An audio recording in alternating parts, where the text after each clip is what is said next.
It's a mistaken perception. I think that's the best way to put it. In that probably 10 years ago, exactly the things that we've talked about just now were unbounded and were not limited. And when that was the situation, we saw Sentinel, we saw Lumwana coming into being. And since they've been introduced, for whatever reasons, that has actually stifled further investment into the industry. Now, we have to be realistic here and look at what has occurred in the time since these limits have been applied.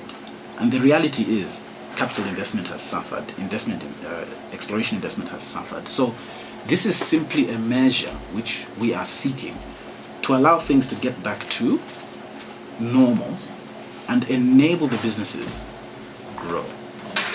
I just want to jump in there on VAT refunds. So VAT refunds go to the way our VAT system is designed. A classic example I'll give you, when you go to South Africa, which is I think the best example I can find, and you buy goods there, which you are then bringing back to Zambia, you will notice there's a little office at the airport where you go and get your VAT refund.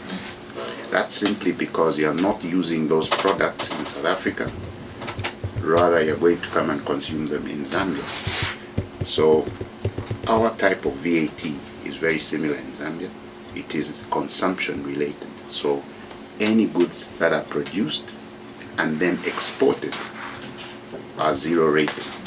That means you get a VAT refund when you export those goods out of the country. That's where the VAT refund aspect comes in for the mining industry.